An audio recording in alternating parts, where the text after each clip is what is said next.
Hi, my name is Emily Casto, and this is my integrated mini teaching unit. I chose to use 5th grade standards for all of my lessons because I am student teaching right now and I'm in 5th grade, so I feel like I have a pretty good grip on most of the standards for 5th grade, which is why I found that it would be the easiest to integrate art standards with that and art ideas into them, since I have the most knowledge about 5th grade standards. It was a little harder to use them, especially because for social studies and science, they're so specific to what they're teaching, and it's hard to generalize it into a visual art standard as well, but I feel like I did a pretty decent job. So the painting I used was painted by John Singer Sargent. It is called Carnation, Lily, Lily, Rose, and it was painted either in 1885 or 1886. This is a quick picture of it so that you know what we're looking at for the rest of these lessons. Those are two girls holding some paper lanterns in a garden at night. So for the social studies and art history lesson, mini lesson number 1, I would introduce the painting and make a historical connection with it. So I would tell my students that John Singer Sargent was a painter who mainly painted portraits. Now, because of the time period back then, they didn't have cameras, so if they wanted their picture taken, they would have to go get a portrait done, and that's what he was there for. So he lived in Europe while he was painting, so our best guess at the location of the setting of this painting is somewhere on that continent, somewhere maybe in Germany, London, or Paris. And I know he painted in Paris and London, but I also say it might be in Germany because when I looked up the historical connection for my students with the paper lanterns, because I found those very interesting, I learned that in German and Dutch-speaking countries, there's a tradition of the Sankt Martin's Umzug. I am pronouncing that wrong. But it's a tradition in those countries where children make their own paper lanterns and they have a parade and the children get to parade the paper lanterns into town. So that might be a good connection for the students. Or if they think it's a fun idea, maybe they can make a connection to that. So the story we might be able to infer from the painting is that the girls might have snuck out at night to work on their paper lanterns, maybe in a secret part of a garden at night, which is why they're in their nightgowns. And the colors in the painting are very dark as well. So the standard I used, I couldn't, because the older grade standards are so specific, I had to use an information processing skills requirement in the GSE, the Georgia Standards of Excellence. I used number 14 to formulate appropriate research questions because I wanted them to formulate questions and then answer them about traditions, like about the paper lanterns. So for my objectives for my lesson, I want the students to ask appropriate research questions related to the historical connections between the painter, painting, and time period, or ask the appropriate research questions related to the traditions and histories of paper lanterns. So they have two options, whichever one best fits their interest. The second objective is that the students will research the answers to their proposed questions and create a small poster board on their findings. So that'll demonstrate their knowledge of what they've learned. So to begin the lesson, I will point out the paper lanterns and the clothing the girls are wearing in this painting to, depict the time period of the painting. I will ask the class what research questions they might have about the objects in the painting. They will write at least 2 questions they have and choose the one that will best fit a research topic based off of their interest. So that's where that student choice comes in. The students will use laptops to research their questions and create a short, informative poster board displaying their findings.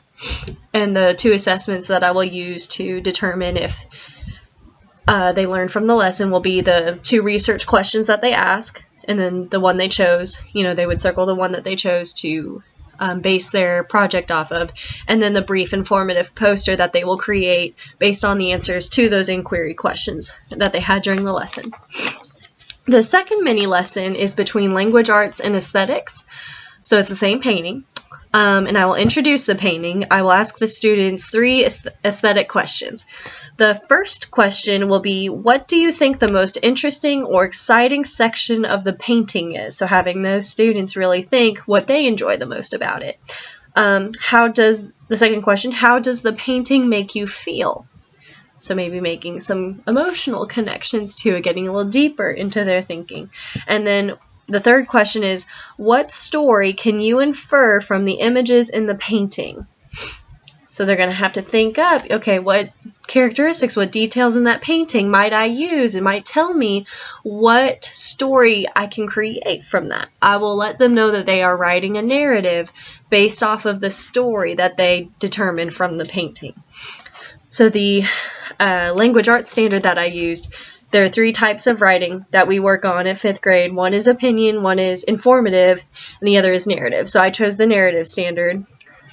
Explicitly, it says, write narratives to develop real or imagined experiences or events using effective technique, descriptive details, and clear event sequences.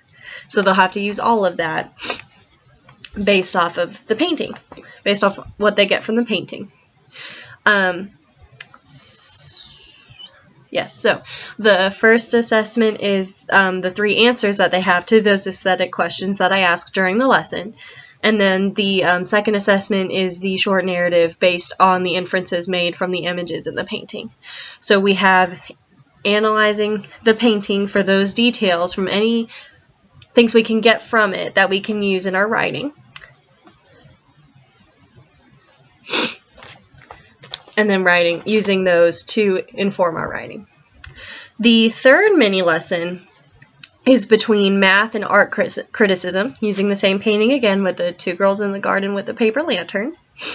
So I will introduce the painting and ask 4 art criticism questions. They are worded so that students can easily answer them, easily understand them. They don't use a lot of big words, specific to art. They're words that can help them make the connections. So the first question is easy. What do you see in the painting? And they should see 2 girls. I see some paper lanterns, if they know that word, paper lanterns, or maybe tissue paper boxes. I don't know, And they see flowers. Hopefully they see the nightgowns, maybe.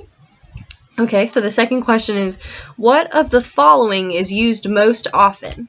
Objects, lines and or shapes, colors, or shading. And that's where they're looking at those art components, those principles and elements of art. They don't know that they're looking at the principles and elements of art, but because of those easy words, the characteristics of those things, they can easily answer the question. They can see, ooh, maybe I see lines. Ooh, maybe I see shapes. Maybe I see some shading in there. Maybe that's what I think is most important. Maybe the repetition of objects. Whatever they determine.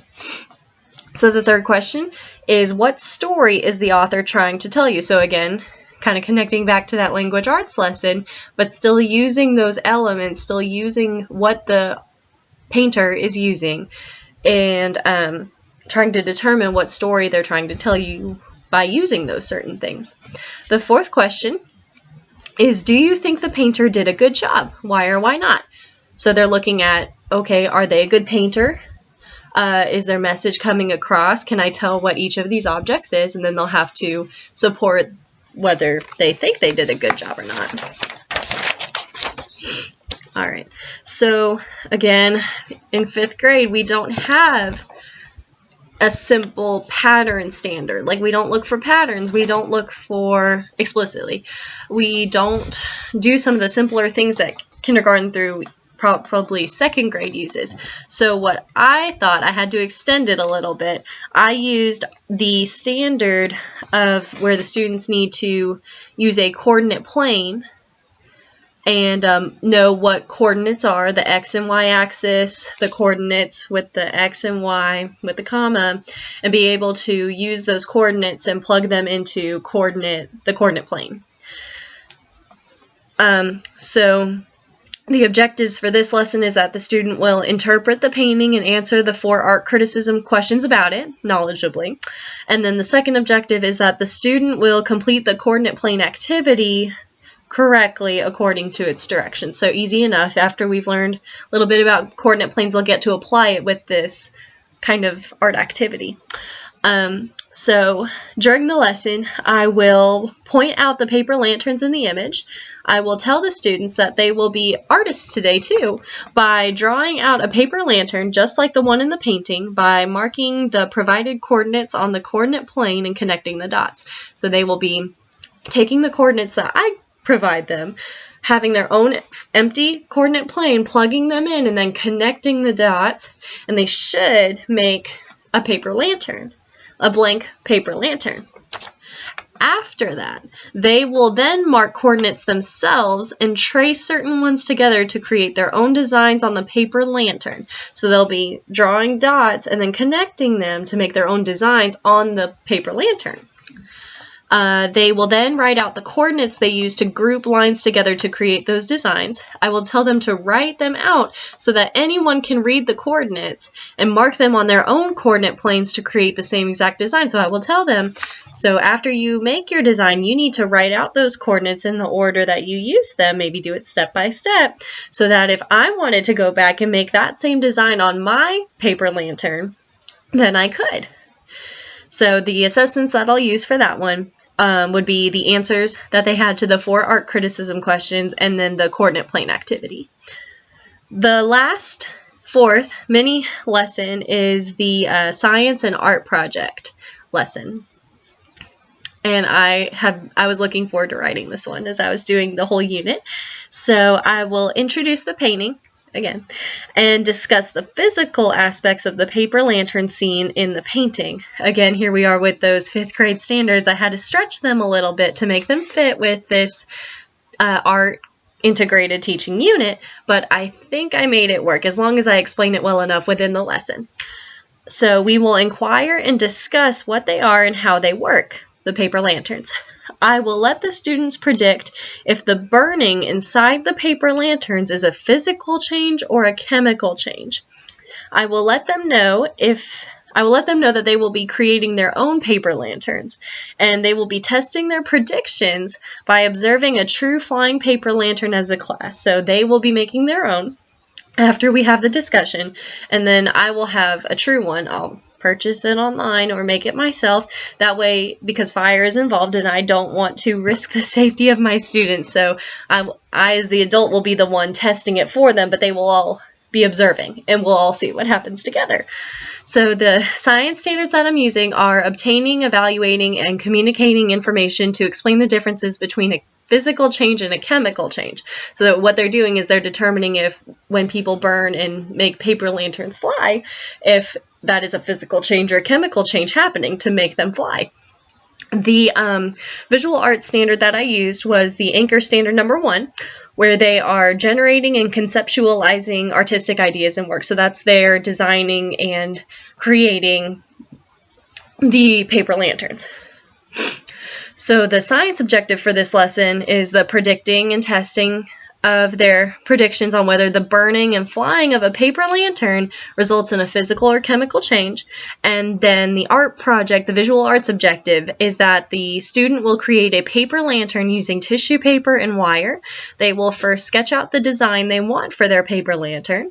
They will then be designing and decorating the tissue paper before building the paper lantern with wire. So that's the plan. So in the lesson, I will point out the paper lanterns in the painting and begin the discussion and predictions on if the paper lantern's procedure, is a physical or chemical change. They will write their predictions down. They will then create their own paper lanterns. Finally, as a class, we will test a true flying paper lantern to watch the chemical changes that of the burning of the paper lantern produces. They will write the correct chemical change that was witnessed and see if their results matched the predictions they made at the beginning of the lesson. So the first assessment I will use is the predictions and descriptions they wrote of the results on physical or chemical changes of a burning paper lantern.